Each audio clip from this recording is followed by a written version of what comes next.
What is going on, guys? Jack here, and welcome back to episode 79 of the Charge to the Top here with Hereford FC. And today we are going to be taking on Manchester United, who are actually still managed by Mourinho here in 2024, and it's going to be a big game for us here in the Premier League. As you can see in the bottom left, the dream start, the start that I was so happy with, it's kind of died. It's over. You know, the unbeaten run, the dream to win the league, it's not going to happen. You can see 6 games we've played since the last episode. 2 wins, 1 draw, 3 defeats. The 3 defeats, though, our most recent 3 games. And one thing that is just of paramount importance when you are a team in the Premier League and kind of battling against relegation is to keep morale high. And I'm hoping that obviously the great start we've had to the season is going to kind of keep our heads up, because these few defeats, they could down spiral into a really tough run of form, particularly with some of the games we've got coming up. And well, hopefully today we can obviously bounce back against Manchester United.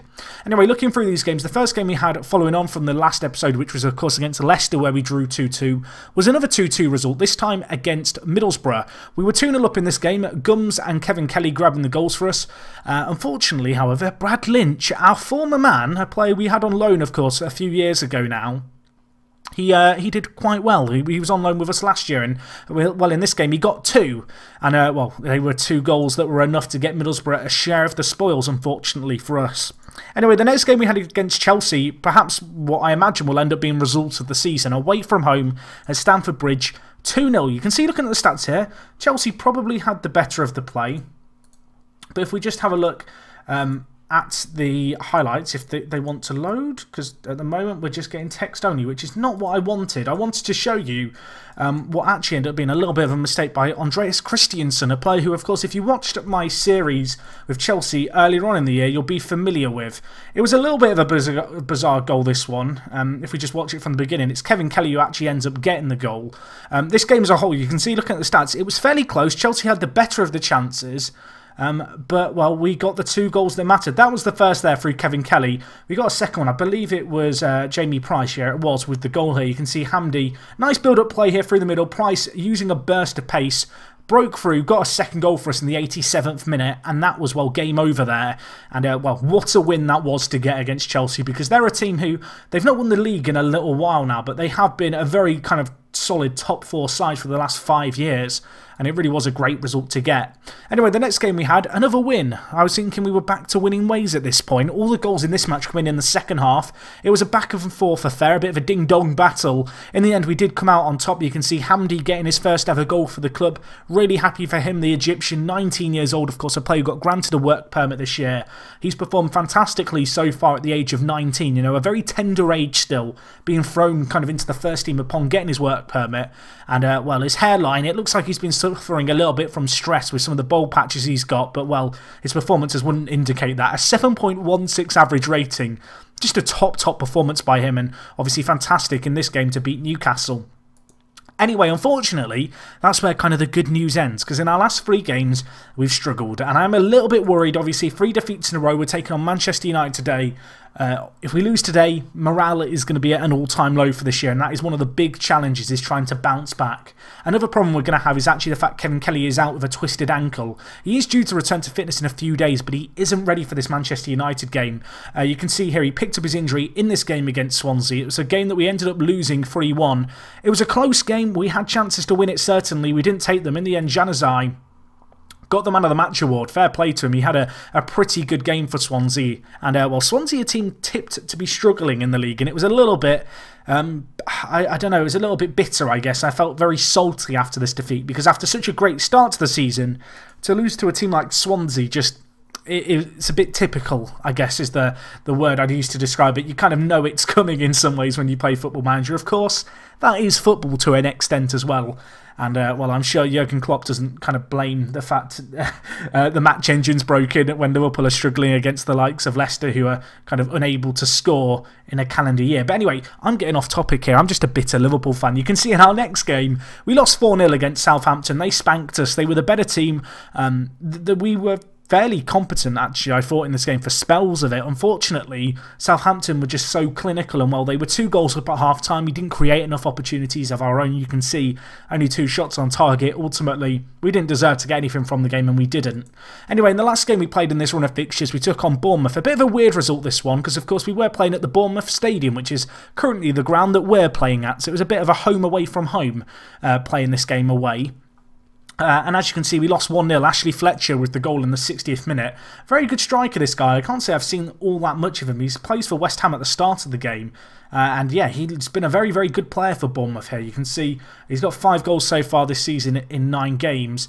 And, well, he's going to have to be a player who we have to be aware of going into the return fixture, because his goal in that game was the difference maker.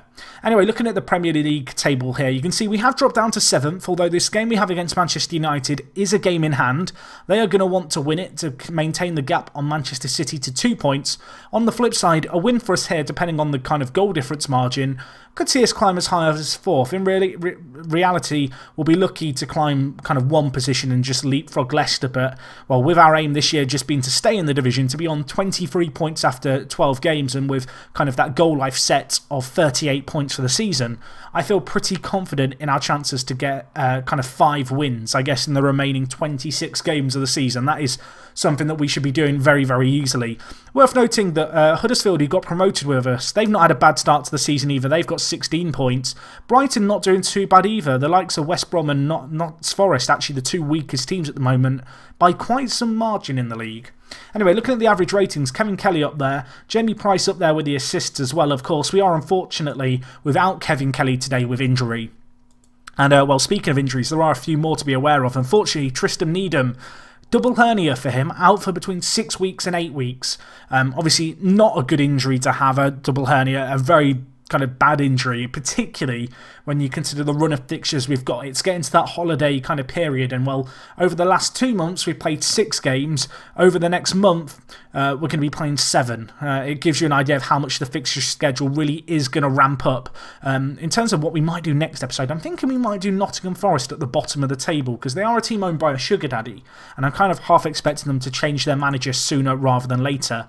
Anyway, if you thought the Needham injury was bad, Sam Booty is on a whole nother scale. A damaged Achilles tendon for the playmaker, obviously, our natural backup to Needham as well, at the deep line playmaker role, out injured too. You can see if we just put him on a kind of deep line playmaker on defend, he would be the ideal solution to replace Needham with his injury. Unfortunately, though, out for 4 to 5 months, and that does leave us with just a little bit of a void when it comes to the deep line playmaker role. The player who I think is going to play that for us is going to be John Swift, who, of course, we picked up on a free transfer. We look at him as a deep line playmaker. He's good. He's just not quite of the same standard as the 2 players were without. But the 29-year-old, lots of experience at this level. And, well, he's certainly going to get a chance to shine in today's game. Anyway, looking at the team as a whole, team selection I don't think is too crazy here. This is what we're going to go with. So it's going to be Chucky in goal, the Nigerian. He's played very, very well this year so far. When it comes to the average ratings, they have tailed off just a little bit as of late, but that's kind of expected, I guess, with the few defeats we've had. At left back, we're going with David Gums, who I am pleased to say, as you can see here, is now capped at international level for Scotland. He got those caps in the most recent kind of international games, and, well, for a player who he's not the best when it comes to his heading, he is going to be playing left back for us today. And the reason he's going to be playing left back for us today is because Ryan Bertrand hasn't been playing that well. And, well, Dean Clancy, who we've got in on loan from Southampton, if I'm being honest, has been a real kind of surprise package so far this year. He's not played a load of first-team football for us, but he's not disgraced himself when he has played the 19-year-old. And I want to give him a chance today, particularly because if we look at Ryan Bertrand here, you can see in his last 5 games, just very, very poor performances indeed. Anyway, alongside Clancy, we have Concert. Of course, Esri here was out injured a little bit earlier on. I don't think I mentioned this, but he was out with a hernia for 4 weeks, kind of following the last episode. That was actually during the winning run we had against the likes of Chelsea. So if you were wondering where he was for those games, he was out injured. He's back in the team today, but, well, it has really been since his return that we've had the 3 defeats in a row. So I'm hoping he can step things up. He still has an average rating of 7.48. which for a centre-back is definitely nothing to be scoffed at. At right-back, we go with Nathaniel Klein. He's had a fairly good start to his time here at Hereford. He's not contributed a load going forward. I wouldn't say he's been a game changer, and perhaps his wages haven't quite been warranted from his performances so far, but we're going to stick with him because really he is our best option there. Really, the only other right-back option we'd have would be Brian Lenihan, who himself hasn't had the greatest appearances when he has played in a few different cup competitions for us. Anyway, across the midfield, we're going to go with John Swift, as I already mentioned, in the deep line playmaker role. Either side of him, we're going to go with Hamdi at the box-to-box midfielder role, a player who is, well, pretty suited to that box-to-box midfielder kind of area of the park. You can see very, very good physicals, well-rounded mentals as well. Perhaps his finishing lets him down a tad as well as his defensive capabilities, but the Egyptian, he's put in a good set of performances there. In the centre mid on support, we're going to go with Sean Mulhall. Of course, a player who was at the club last year. We signed him for £500,000 or just shy of that. This year he's played 9 games for us already in the league, although 4 of them actually have been on off the bench. Hopefully, obviously with the opportunity that's going to have been presented to him due to the injuries to Needham and Booth, he can step up and kind of really make that centre mid area of the park his own. Anyway, the front three, of course, without Kevin Kelly today, who is on the bench, we go with Ben Marshall in the attacking midfielder role. His performances have tailed off a little bit as of late. Of course, a 7.32 average rating across the entirety of the season is great. The 6.88 average rating, though, so far in his last 5 games, a little subpar. I'm hoping he can step things up today. We then, of course, go with George Gray, the Northern Irish international, up in the complete forward role. A very kind of well-suited player to this role indeed. Of course, a player who, well, he joined us on a free. And, well, for a free transfer, I feel like we've got a pretty decent return from him so far. And then last but not least, slightly ahead of him, we've got Jamie Price, the Welshman, the Dragon. Very good player for us, hoping he is going to bang in goals for us. On the bench, we've got Lenihan. We've also got Alfie Mawson, the centre-back.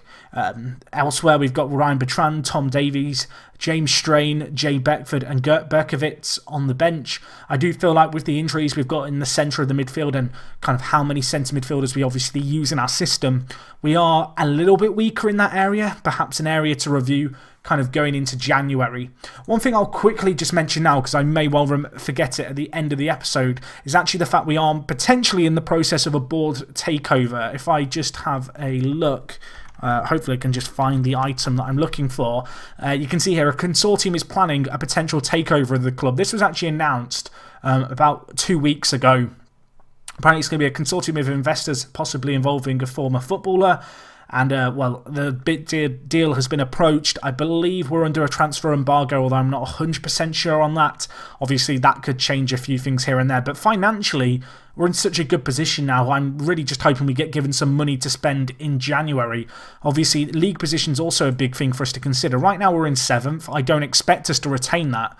But just for kind of getting a top half finish, that would be kind of £20 million in the bank, as opposed to if we were to scrape kind of staying in the division, we'd be awarded with just shy of £8 million. So the league, you know, as much as I want to be really complacent and kind of say, yes, you know, we're securing ourselves a Premier League spot for next season, in reality, I want to try and finish as high as we can, because that prize money could make a pretty sizable difference to our transfer budget that we have going into next year. Anyway, let's get into today's game. We're playing at home. I want to play on the front foot. We're going to stick with a 4-3-1-2 in terms of their team. De Gea in goal, Pogba, obviously a bit of a scarily good player. They've also got Angel Gomez here, who's a little bit of a surprise player, I guess, to see there. I'm surprised, if I'm honest, that he's playing in that first team, but fair enough. They've got Zivkovic out on the right, very obviously talented Serbian player. Martial out on the left. At striker, they've got Harry Kane. They have Griezmann. Is he injured at the moment? No, he's on the bench. I mean, that gives you an idea of the talent that this Manchester United side has. Elsewhere, though, Forsu Mensah still playing in the side, 26 years old, playing centre-back for them. It's going to be a tricky game today. They've got a very, very talented squad. And, well, it's a little bit better than ours, and we're going to have to be playing at our best today. Anyway, I'm just going to tell the players nobody expects us to get a win. Kind of go out and enjoy today's game, really. I want to play on the front foot. I want to play attacking.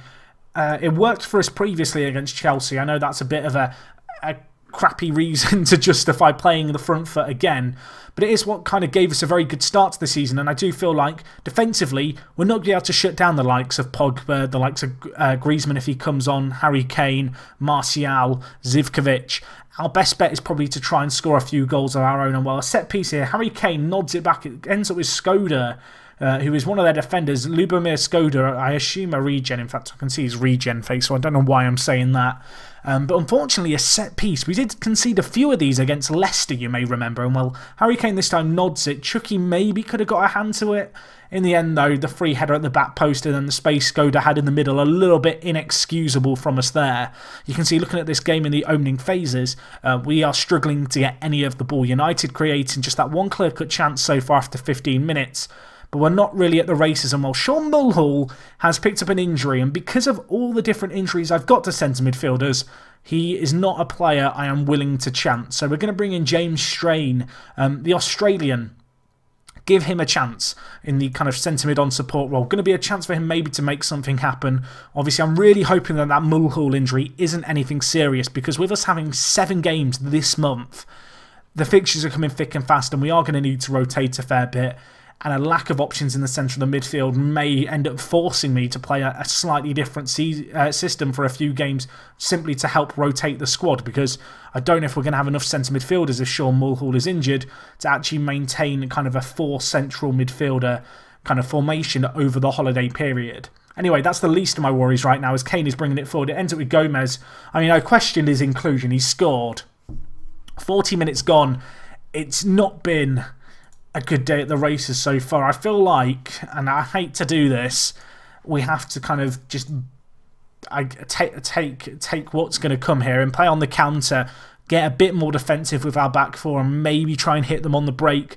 It's a tough thing to do, because going into these kind of games against the kind of big teams in the Premier League, when you're a newly promoted side, you don't really want to sit on the back foot, because they've got the talent to pick you apart. On the flip side, obviously, if you go on attacking, yes, you can force your way a few goals, but you're still really relying on riding your luck a little bit, as I guess you are even if you plan defensively, to kind of, I guess, just get a result from the game in total. But, well, we'll play on the counter now. We'll see if this can work for us. I don't feel like United have much of a reason to commit many more men up the pitch now they have a 2-goal lead, which is obviously going to play into this whole idea of maybe trying to catch them out. I guess the only real reason United have to play more on the front foot is to try and extend the lead over a smaller side like ourselves. They probably expect to be winning by 3 or 4 goals as opposed to 2 goals.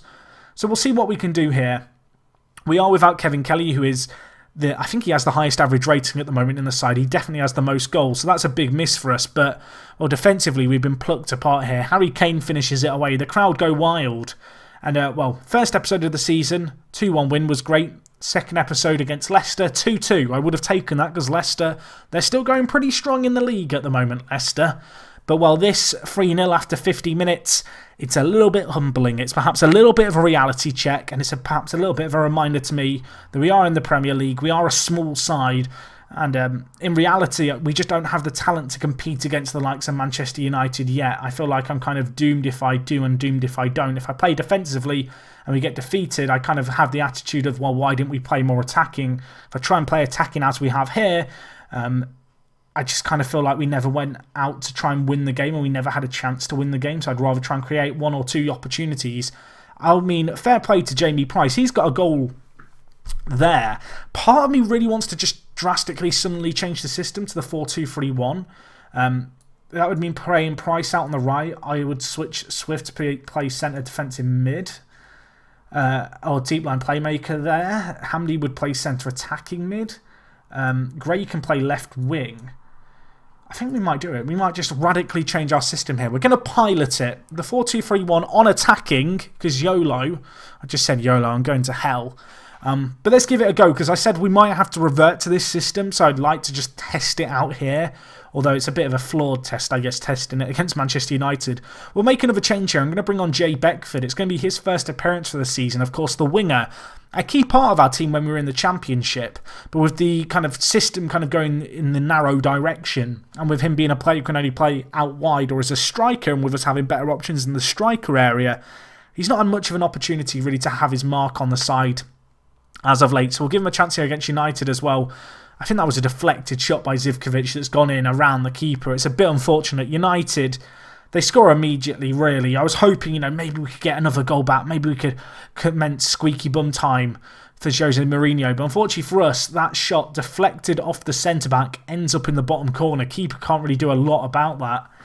And, well, the 3-goal lead is reinstated for Manchester United. And while with 20 minutes left, I can't help but sit here and think, well, it's game over now, isn't it? You know, you hope for the best, but in reality, the chances of us turning around the goal margin now, the way this game's gone, is pretty darn slim.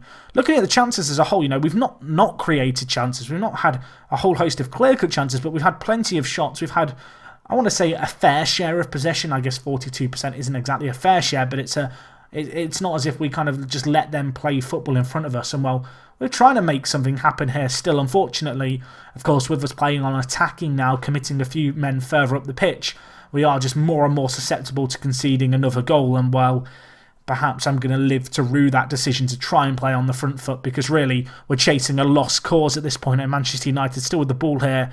It's another deflected shot. I can't do a lot about that one, unfortunately. It goes in off Clancy, the youngster, of course, in on loan from Southampton. He didn't really know a whole lot of what was going on there. It was Sarue here with the shot, hits him on the back. Chucky can't react in time. It's 5-1. I don't feel like United deserve it. But unfortunately, just the way this game's gone, we've never been at the races in it. They've been the better team. Gums has had an absolutely atrocious game at left back. I'm just going to take him off and bring on Ryan Bertrand for the last 13 minutes of this game. And, well, in reality, we have just had a big slap in the face, I think, to kind of what the Premier League's going to entail. This is going to be a 4th defeat in a row. It's going to match our kind of biggest defeat in the season if things stand as they are. Of course, we did lose 4-0 against Southampton. But to concede 5, I mean, that's difficult to stomach. And I was really hoping we could give a better performance than the one we've given here. Across the entire pitch, it's just been a bit lacklustre. Defensively, we've been poor. Chucky's had a very, very bad game in goal. And, well, I guess our saving grace here is the fact it's only going to end 5-1. The final whistle does go. It finishes 5-1 at the Bournemouth Stadium. We are lucky in the sense that this was a game in hand. I kind of knew that from the beginning, so we aren't going to drop down the league at all. And, well, we do have a nice little cushion on to Middlesbrough in 10th for 5 points. I don't want to be looking at the relegation zone yet, because I still feel like we should be fairly comfortably avoiding that, given how good our start to the season was. But obviously, I have got to be kind of conscious of the fact we could get sucked into that mess. Looks like Sean Mulhall is going to be out for between 2 and 3 weeks, which is not ideal.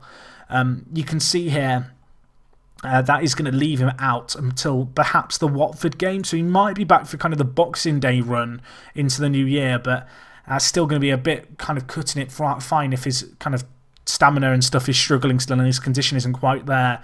Apparently, I seem reluctant to experiment tactically in recent games despite poor league form. I feel like after 3 defeats for you to just change your tactic is a little bit radical. And I feel like if I was to change it against Manchester United, I mean, that would be even more risky. I'd almost rather give us a clean slate to go into West Brom next time out, who, if we look here, are down in 19th to try and get a result. And then perhaps kind of reevaluate where we're at. Anyway, in terms of the episode that we'll do next time around, I think we're going to do the game against Nottingham Forest. Maybe it'll be the one against Man City instead. We'll see how things are going. If Forest have a new manager, if they've got a bit of form going their way, that could be quite an interesting game, because they're a team who, if I'm honest, I'm very surprised to see at the bottom of the table. You can see here they were predicted to be 8th. So they will be a team, certainly, I imagine, trying to prove a point. But anyway, guys, that is going to wrap up everything from me for today's video. If you did enjoy, as always, please do leave a like. If you've got any comments, leave them down below. And other than that, it is me, Jack. Thank you so much for watching, as always, and I will talk to you guys in a bit. I'm out.